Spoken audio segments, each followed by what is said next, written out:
The universe is a hostile place, and that's no different in Star Citizen. So today we're starting an adventure with our Stories from the Void series, in which we completely clear out our account, start from zero, and a starter ship. Our first goal is to afford the Cutlass Black. Second goal is going to be the Andromeda, then a C2 Hercules, and finally the all-elusive 890 jump. We begin our adventure in essentially a naked state. We need to go get some gear, some guns, and a little bit of food as well. In order to do this, we're going to start out by doing some super basic, low-risk bounties. After a few of these are knocked out, with Call to Arms being claimed, you'll get some mercenary missions. These mercenary missions will end up having you fly around to different bunkers, wreck sites, and other FPS-type content. Now, the big trick here is unlocking the wreck site missions. These wreck site missions you can essentially clear from the sky.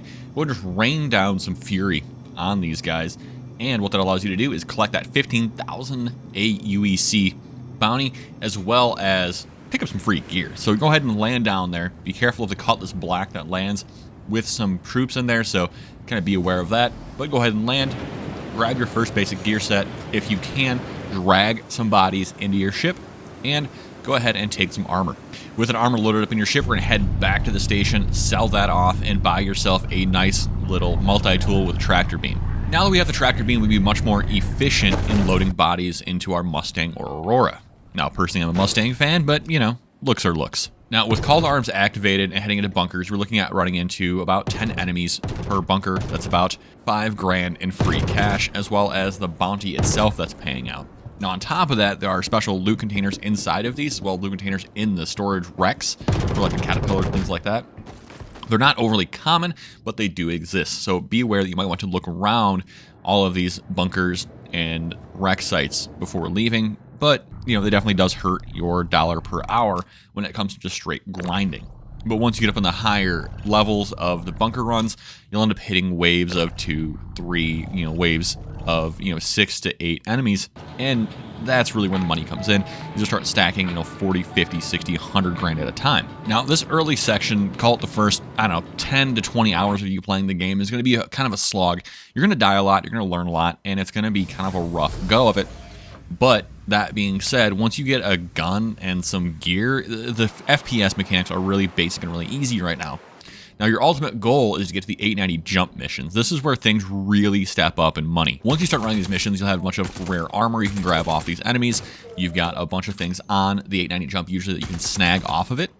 Sometimes there's an extra couple of packages laying around. But let's say that's not your thing. You're not a bounty guy, and instead you'd much rather do cargo runs. Well, it's going to take you a little bit longer. The cash efficiency is about half that of bounties starting out. But what you can do is go and start running those box missions. Those box missions kind of get you started, get you feel for the game. Now, the big thing here is every time you land at an outpost, you want to go ahead and head to the all lootable boxes on that outpost. That will gain you an extra few thousand AUEC per run, typically. Now, what you can do here is run to the boxes, go to your local inventory, move all to local inventory.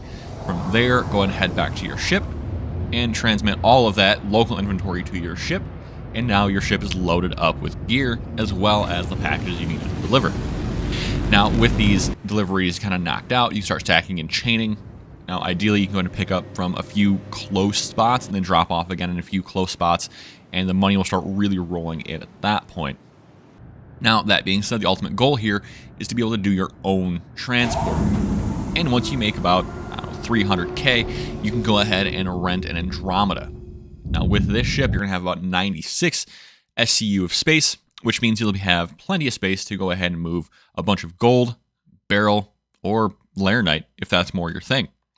Now, there are safer routes, but the gold is going to have to be the most prevalent in cash, but it's going to be really hard to come by some of that material because it's a well-known trading outpost with just 2 outposts offering gold. Now, once you get to the point where you can really kind of ramp up and maybe do some slam or something like that, then, that's an option as well.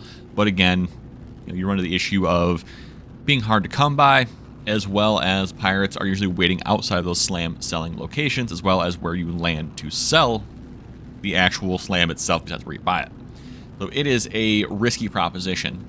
But all of that said, 2 days gameplay with bounties and doing a little bit of mixed in cargo running, we went ahead and made our couple million AUEC. Really not awful, not that bad of a grind. Had a ton of fun doing it. But now that we can afford our Cutlass Black ship, we're going to go ahead and give away this 1.5 million AUEC to a player that is just using starter ships. So let's go ahead and get that done. And let's get on to our next objective, which is getting that Connie Andromeda in our hangar full time.